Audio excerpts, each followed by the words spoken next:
Bonjour à tous, chers guerriers pacifiques, ici Maïlan Ripoche, coach en connaissance de soi et gestion du stress et fondatrice du blog et de la chaîne YouTube Les Guerriers Pacifiques.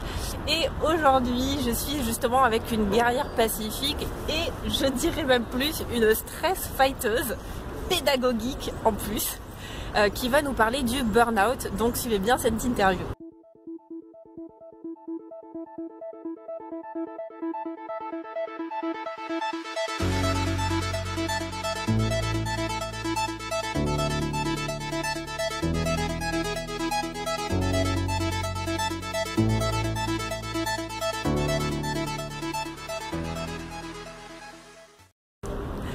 Donc salut Merci Sandra. beaucoup pour l'invitation. Bonjour à tous. Comment Bonjour tu vas? les guerriers. Ça va super bien. Ouais. Fraîchement, mais on lutte. On est des stress fighters. On est résistants au froid. Alors, comme je disais, donc toi ton sujet de prédilection c'est le burn-out. Et moi déjà ce que je voulais souligner c'est que j'adore Sandra déjà pour son humour. Je pense que c'est une des valeurs qu'on partage le plus. Son sens de la pédagogie et justement tout le travail qu'elle fait autour du burn-out. Et justement, je voulais peut-être que pour ceux qui ne te connaissent pas, que tu te présentes et peut-être que tu nous dises pourquoi tu as choisi ce sujet-là, pourquoi il est si important pour toi. Voilà, nous parler un petit peu de qui tu es pour commencer. Alors, Sandra, pourquoi le burn-out? C'est peut-être le burn-out qui m'a choisi, mine de rien, parce que j'en ai fait 3. Je commence à bien le maîtriser et à la base j'étais scientifique. Donc j'ai bossé sur la physio, la biologie cellulaire, j'ai bossé sur la pédagogie scientifique, donc la pédagogie vient de là. Et le problème du burn-out, pour l'avoir vécu 3 fois, c'est qu'à chaque fois, en fait, on sort de l'entreprise, on est tout seul, on ne sait pas ce qui se passe et la sensibilisation, elle existe, mais il y en a très très peu et la sensibilisation grand public, il n'y en a déjà pas beaucoup, elle est plutôt chiante dans la disposition, c'est moche. Et il y a encore trop de confusion entre burn-out, dépression et encore des médecins qui font des erreurs, c'est juste pas possible. Justement, c'était une des questions que j'avais, c'est que il me semble que le mot burn-out est un petit peu rentré dans le langage courant et qu'il est un peu trop utilisé à mon sens, justement il n'est pas utilisé à bon escient. Est-ce que tu pourrais expliquer la différence entre une dépression et un vrai burn-out? En plus, tu as un petit peu d'expérience dans le domaine.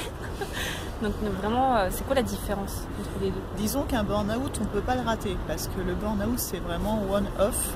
En fait, le burn-out, c'est une expérience de stress chronique qui va augmenter en fait, progressivement. En fait, ta pile intérieure, ton énergie, elle va s'oxyder, ça va devenir toxique à l'intérieur parce que tu vas accumuler du stress. Et à un moment, quand tu es vraiment complètement oxydé, ton organisme n'arrive plus à tenir, et là, ta pile, elle va se vider d'un coup. Et là, tu es totalement à plat, tu tombes, c'est vraiment, tu peux pas dire je crois que j'ai fait un burn-out. Si tu as fait un burn-out, tu le sais, parce que c'est super violent. Tu vas pas pouvoir te lever, tu vas pas pouvoir rentrer du travail, tu vas être évacué de ton travail parce que tu auras fait un pétage de plomb ou quelque chose comme ça. C'est quelque chose, tu peux pas rater, c'est très violent et c'est très, t'es ruiné en fait. Burn-out, t'es brûlé de l'intérieur, t'es détruit. C'est très très fort. La dépression, c'est aussi d'apparition progressive. Ouais. Ça peut être associé au burn-out, mais pas forcément. Mais tu es plus sur la perte d'estime de soi, la perte de motivation. Le problème, c'est que le mécanisme du burn-out peut entraîner la dépression. Donc c'est très souvent lié, surtout sur les premiers épisodes. C'est assez souvent que sur un premier burn-out, il y a une dépression. Moi, mon 3e, c'est le seul où j'ai pas eu de dépression, par exemple. D'accord, donc quand on fait une dépression, on ne fait pas forcément un burn-out, et un burn-out n'est pas forcément une dépression. Ça peut être associé, mais surtout, c'est pas la même chose. C'est pas la même chose. On peut avoir l'un sans l'autre et cumuler les deux, hélas, mais c'est pas du tout la même chose. Et à quoi on détecte, du coup, les symptômes d'un burn-out? À quoi on sait donc tu disais qu'il y a de la fatigue. Alors, j'ai la version trilogique qui est sympa, surtout si on connaît un peu Game of Thrones. Alors, le premier signe, c'est la fatigue physique. La fatigue physique qui n'est pas réparée par le sommeil, en fait. Si on se réveille fatigué, on est tout le temps fatigué. C'est l'épuisement complet. Tu as la perte de confiance en soi, la perte d'estime de soi. En fait, tu as l'impression que tu es nul et que tu n'arrives plus à rien. C'est souvent, mais pas en cause de travail, on se remet en cause soi. Alors que souvent, il y a un équilibre entre les deux et il n'y a jamais tout l'un tout l'autre. Et le 3e, c'est la dépersonnalisation. J'appelle ça zombification parce que c'est plus drôle. C'est une forme de cynisme en fait, tu perds toute notion d'empathie, tu perds le côté humain des personnes que tu as face à toi, ce qui fait que tu vas devenir cynique, agressif et désimpliqué, désinvesti en fait. Un peu comme Raph fait dans Game of Thrones, tu vois, tu peux faire des choses horribles à des gens et tu t'en rends plus compte. Mais c'est assez effrayant. Et toi, comment tu es sorti de ces 3 burn-out? C'est long, je peux pas dire que je sois sortie du 3e en l'occurrence. Il faut vraiment se reconnecter à son corps parce que le problème du burn-out en fait c'est qu'on est trop sur le mental, trop sur le faire, trop sur la réalisation. On se met la pression soi-même et on oublie qu'on a un corps. Et en fait tous les signes qu'on peut avoir d'épuisement, de fatigue avant, c'est le corps qui dit coucou je suis là, arrête, tu fais n'importe quoi, je vais pas tenir. Et il y a tout un travail de reconnexion au corps qui va être par la méditation, qui va être par le yoga, tout ce qui est les massages. Il y a vraiment un besoin de se rappeler qu'on a encore et qu'il faut en prendre soin. D'accord, donc la première étape c'est revenir au corps, quoi. Oui. Revenir. La première étape, tu comates parce que faut être honnête, c'est tu sors de là, tu es cassé. Et comme en plus tu n'as pas écouté ton corps pendant longtemps, il va somatiser tout ce qu'il a retenu d'un coup. Donc en général, tu cumules plein de petites pathologies sympathiques en même temps. Plein de problèmes de santé. Et après, tout doucement, tu reprends à rebouger ton corps et c'est très très bien. Et donc tu fais une formation justement en ligne. Une formation, pardon. Une formation donc pour prévenir, c'est ça? C'est pour prévenir le burn-out et pas pour le réparer? Ça peut arriver après le burn-out, mais il faut vraiment que l'épisode soit fini parce qu'en fait le burn-out, il faut avoir un suivi médical.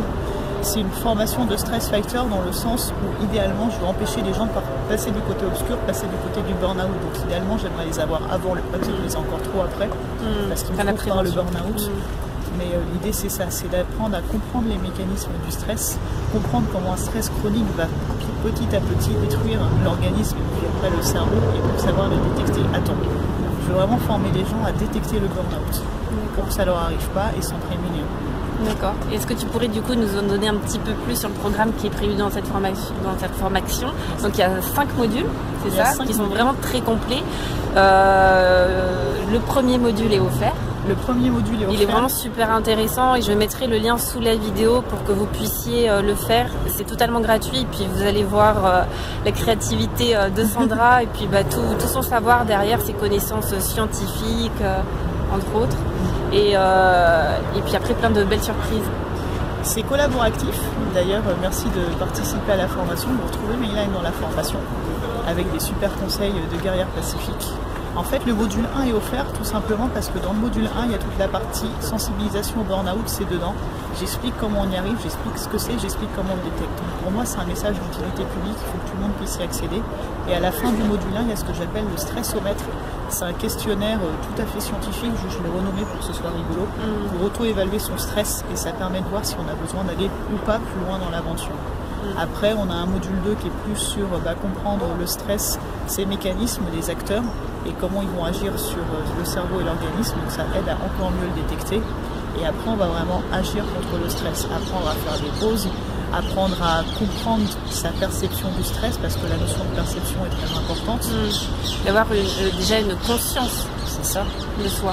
C'est ça, savoir entendre les messages que le corps envoie parce que mine de rien, il en envoie quand même. Et après, ça va être un festival d'armes de Stress Fighter avec plusieurs intervenants qui vont donner leurs conseils. T'en as combien du coup en tout là? Là, on en est à 7 je crois, mais c'est peut-être pas fini, je sais pas, on verra. Mais l'idée, voilà, c'est que moi je suis pas coach, je suis scientifique et j'ai fait venir les compétences que j'avais pas pour apporter un maximum de conseils et de valeurs. Et puis de toute façon, la chaîne de Mayline existe déjà et elle est très bien faite. Je vais pas refaire ce qui existe déjà en fait. J'enrichis la formation, les compétences de tout le monde. Et c'est ça aussi les vrais guerriers quand on s'entraîne. Et à la fin, on va travailler sur le Tetris de sa vie. Wow. Il y aura plein de petits jeux rigolos en fait. On va apprendre à dire je peux pas japonais, mais ça a un vrai sens le poney en fait. Il sort pas de nulle part, vous vous rendez pas compte. Donc ça c'est le module 2. On va apprendre à se mettre dans la peau d'un martien, on va refaire le Tetris de sa vie, on va faire ses petites routines ninja pour le matin. Ça va être très très fun et à la fin on va vraiment travailler sur le pourquoi de sa vie et est-ce que la situation actuelle est encore en adéquation avec ce qu'on veut parce que souvent le burn-out c'est beaucoup ça en fait. D'accord, donc une formation pédagogique, c'est ça, et surtout ludique et drôle. Donc on va apprendre à mieux se connaître, à mieux gérer ses émotions pour éviter justement de faire un burn-out et tout ça en s'amusant. Donc vraiment un super beau programme. Moi pour avoir vu le programme détaillé, je peux vous dire qu'il y a du contenu vraiment de qualité et de haut niveau. Je parle pas que de moi bien sûr. Oui, c'est grâce à toi, merci beaucoup. Et ouais, vraiment super quoi. Et donc je vous invite vraiment à commencer le module 1 et de voir si ça vous parle, s'il vous plaît, et ensuite bien évidemment si vous vous sentez concerné, de vous inscrire, et je mettrai encore une fois le lien sous la vidéo. Petite dernière question, comme on parle de guerrier pacifique, de ninja, de stress fighter, justement pour toi, c'est quoi un guerrier pacifique? Je pense que guerrier pacifique et stress fighter c'est très très proche en fait. C'est le côté force tranquille, maîtrise de soi, maîtrise de son corps, mais sans forcément être dans l'excès. C'est Kung Fu Panda un peu, c'est j'y vais, pépère, mais j'y vais quand j'ai besoin, mais je sais aussi me reposer et manger mes petites boulettes quand c'est le moment de faire une pause en fait. C'est cet équilibre-là qu'il faut trouver, et qui n'est pas forcément évident à notre époque. Donc ça serait quoi ton petit conseil de guerrière pacifique? Il faut apprendre à s'écouter. C'est pas lui qui sait. On croit que c'est lui qui sait, mais en fait c'est le corps qui sait. Et c'est super dur à écouter. Bon, super. Est-ce que tu as un dernier mot à rajouter? Rejoignez les stress fighters parce qu'on a besoin de se préserver. Le burn-out, les chiffres ils sont atterrants, c'est pas possible. Il y a des walking dead partout autour de nous et on peut pas continuer ça comme ça en fait. Donc venez chez nous, on s'amuse. Il y a un groupe de stress fighters, il y a Mélanie qui est dedans aussi. On donne plein de conseils et restez pas tout seul. Super, merci beaucoup Sandra. Merci à toi. Je te souhaite beaucoup de succès avec cette formation et j'en suis sûre qu'elle va cartonner parce qu'elle est vraiment très très bien faite et vraiment très riche. Et je vous dis à très bientôt. Quant à moi, je vous remercie de faire partie des guerriers pacifiques, des stress fighters et de faire partie de ces personnes qui veulent vivre leur vie avec courage, sagesse et humour. Et je vous dis à très bientôt. Ciao tout le monde. Ciao.